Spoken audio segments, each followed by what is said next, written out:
రోడ్ల మీద అయినా పెయింటింగ్లు వేసుకుంటుండే పాపం రేవంత్ రెడ్డి గారు. మంచిదే, తప్పేం లేదు. చిన్న స్థాయికి వెళ్ళి పెద్ద స్థాయికి ఎవరైనా రావాల జీవితంలో, తప్పులేదు. కానీ మంచి పనులు చేసి రావాలి. లంగ పనులు చేసి, దొంగ పనులు చేసి, బ్యాగులు మోసి, సంచులు మోసి, దొరికిపోయి జైలుకు పోయి మళ్ళీ అదేదో పెద్ద గొప్ప విషయం అన్నట్టు మళ్ళీ దానికి పోజులు కొట్టుకుంటా. సరే, నీ కిస్మత్ బాగుంది, పేమెంట్ కోటాల ఢిల్లీలో పైసలు ఇచ్చినావు, ముఖ్యమంత్రి పదవి తెచ్చుకున్నావు, అందరికి ఎరికేది. ఇప్పుడు కూడా నెలకు ఢిల్లీ పైసలు పంపుకుంటా పదవి కాపాడుకుంటున్నావు. సంతోషం, నువ్వు కాపాడుకో. కానీ ఆ పదవిలోకి వచ్చినోనికి సంతోషం ఉండాలి, కానీ ఏడిపోయిందిరా నాయన. రోజు మీరు చూడు, టీవీ పెడితే చాలు తిట్ల పురాణం తప్ప ఏముండదు. మీరు గట్టిగా అడిగిర్రు అనుకో, ఏమాయిరా బై 2500 ఏడు ఉన్నాయని చెప్పి మీరు అడిగిరాక ఆడపిల్లలు పోయి మీ గుడ్లు వీకి గోటీలు ఆడుతా అంటాడు. వీడెక్కడ ముఖ్యమంత్రి? ముసలోళ్ళు పోయి ఏమాయిరా బై మరి 2000 పెన్షన్ 4000 ఎత్తానో, 100 రోజులు లాంటివి నరికితివి, ఏడవన్నావు తమ్మి అంటే నీ పేగులు తీసి మెడలు వేసుకుంటా అంటాడు. అట్లాగే మన విద్యార్థులు పోయి ఏమాయా మరి 2 లక్షల ఉద్యోగాలు అన్నావు, ఏం సంగతి అంటే నీ లాగుల తొండలు ఇడిచి పెడతా. వీడేం ముఖ్యమంత్రి, వీందేం భాష, నాకు అర్థమే కాదు.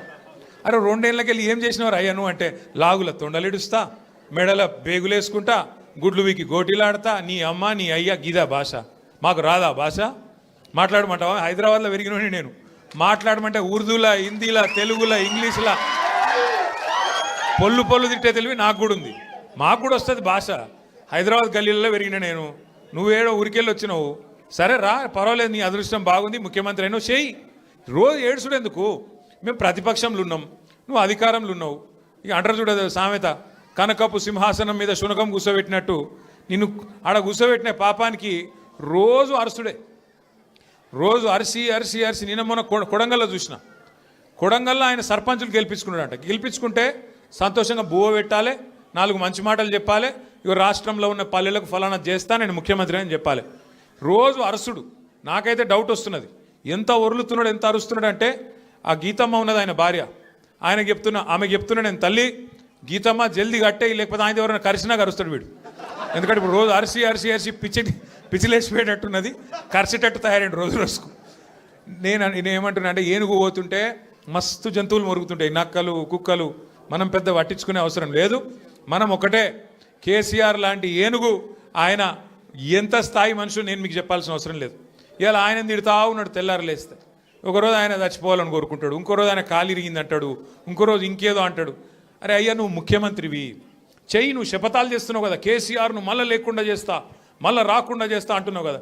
నిజంగా నీకు నిజంగానే నీకు సత్తా ఉంటే, నిజంగా నీకు అంత టాలెంట్ ఉంటే చెయ్యి శపథం. 1 కోటి మంది ఆడపిల్లలకు రేపటి నుంచే నెలకు 2,500 రూపాయలు ఇస్తాను, జనవరి 1 నుంచి శపథం చేయి, నేను చూస్తా. తులం బంగారం నేను జనవరి 1 నుంచి ఇస్తాను చెప్పు, శపథం చేయి.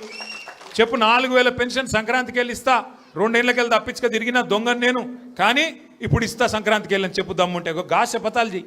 వీటితో ఏమవుతుంది? నీ ఉపన్యాసాలు, ఊకదంపుడు డైలాగులు ఏమొచ్చేది ఉన్నది వాటితోని? నోటి తీట తిరుగుతుంది తప్ప ఏం రాదు. మాకు రాదా తిట్టనికి? మాకు కూడా వస్తుంది, కానీ నీకు కాదు. నీ కుర్చీకి గౌరవం ఇచ్చి ఊకుంటున్నాం. కానీ ఒకటి మాత్రం నేను పక్కా చెప్తున్నా, దయచేసి మిమ్మల్ని అందరినీ కూడా కోరుతున్నా, మీరు మాత్రం హైదరాబాద్ జనాలకు మీకు పాదాభివందనం చేసినా, నేను ఏం చేసినా కూడా తక్కువనే నేను. ఎందుకంటే మామూలు విషయం కాదు. హైదరాబాద్ చరిత్రలో ఎన్నడూ వరుసగా 2 సార్లు, ఒక్కసారి కాదు, కార్పొరేషన్ ఎన్నికల్లో ఎవ్వలతో సంబంధం లేకుండా డైరెక్ట్గా టీఆర్ఎస్ పార్టీని, బీఆర్ఎస్ పార్టీని మీరు గుండెల్లో పెట్టుకొని గెలిపించి మమ్మల్ని మళ్ళీ కార్పొరేషన్ 2సారి కూడా మా చేతిలో పెట్టింది. అట్లాగే మొన్న శాసనసభ ఎన్నికల్లో కులం లేదు, మతం లేదు, అన్ని కులాలు, అన్ని మతాలు, హిందువులు, ముస్లింలు, క్రిస్టియన్లు గుండెల్లో పెట్టుకున్నారు గులాబీ జెండాను. 24 సీట్లు హైదరాబాద్లో ఉంటే 1 సీటు కూడా మీరు కాంగ్రెస్కి ఇయ్యలే. ఒక్కటంటే 1 సీటు ఇయ్యలే కాంగ్రెస్కి, నమ్మలే మీరు. అట్లాగే 1 సీటు అడ్డిమారి గుడ్డి దెబ్బలో బీజేపీకి పోయింది, 1 సీటు తప్ప మొత్తం సీట్లు బీఆర్ఎస్కే మీరు అప్పచెప్పిండ్రు. మీకు అందుకే పాదాభివందనం చేసినా తక్కువనే, మీరు చేసిన మరి మేలుకు. నేను మీకు ఒకటే మాట ఇస్తున్నా, శేర్లింగంపల్లి నియోజకవర్గంలో గత 10 సంవత్సరాల్లో కేసీఆర్ గారి నాయకత్వంలో 10,000 కోట్ల రూపాయలతో మనం అభివృద్ధి కార్యక్రమాలు చేసుకున్నాం. ఫ్లైఓవర్లు, అండర్ పాస్లు, మంచినీళ్లు, సీసీ రోడ్లు, మోరీలు చేయగలిగితే మంచి చేసినాం. 1 లక్ష డబుల్ బెడ్రూమ్ ఇల్లు కట్టిన మొత్తం హైదరాబాద్ కలిపి, అందులో శేర్లింగంపల్లికి కూడా ఒక 4,000 వచ్చినాయి. సరే, పిండి కొద్ది రొట్టె ఇంకా కూడా చేయాలని ఉండే, ఈసారి చేద్దాం ఇంకా అన్న ఒక ఆరాటం ఉండే. కానీ ఇవాళ కాంగ్రెస్కి అధికారం వచ్చింది. ఊర్లలో ఉండే ప్రజలు వీళ్ళు చూపెట్టిన ఆశలకు మోసపోయి వాళ్ళకు ఓట్లేసిండ్రు.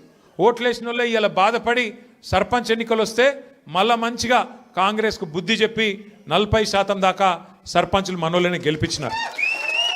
రేపు నిజంగా మార్పు అంటే ఒక ఇది మార్పుకు సంకేతం. నిజమైన మార్పు ఊర్లలో స్టార్ట్ అయింది. హైదరాబాద్లో కూడా చాలా అవుతుంది. ఎందుకంటే చూస్తున్నారు అందరూ నిజంగా వీళ్ళతో ఏమైనా అవుతుందా, ఏమైనా చేస్తారా అని. ఒక్కసారి మీరు ఆలోచన చేయండి.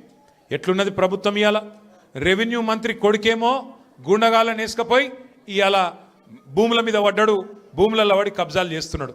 ఆయన మీద పాపం ఒక ఆయన ఎస్ఐ గారు, ఎస్ఐఓ సిఐఓ, ఆయన ఇన్స్పెక్టర్, ఆయన హబీబుల్లా ఖాన్, ఆయన పేరు హబీబుల్లా ఖాన్ అని చెప్పి నిజాయితీ గల పోలీస్ ఆఫీసరు రెవెన్యూ మంత్రి కొడుకు దౌర్జన్యం చేస్తుంటే, భూముల కబ్జా చేస్తుంటే ఆయన మీద కేసు పెట్టిండు. కేసు పెడితే ఇప్పుడు ఆ పోలీస్ ఆయన తీసుకుపోయి ఎక్కడో లూప్ లైన్లో వారేసిండ్రు. హబీబుల్లా ఖాన్కు ఇవాళ నిజాయితీగా పనిచేసినందుకు నజరానా ఇచ్చిండ్రు. ఏం నజరానా ఇచ్చిండ్రు? తీసుకుపోయి ట్రాన్స్ఫర్ చేసి ఎక్కడో ఊరవతల వారేసినారు. అట్లే ఇంకో మంత్రి బిడ్డ చెప్తున్నది తుపాకీ పెట్టినట పారిశ్రామికవేత్తలకు తలకు. ముఖ్యమంత్రి గారి ఇంటెనక గెస్ట్ హౌస్లో తుపాకీ తలకు పెట్టి పైసలు వసూలు చేస్తున్నారు. ఇట్లా తయారైంది.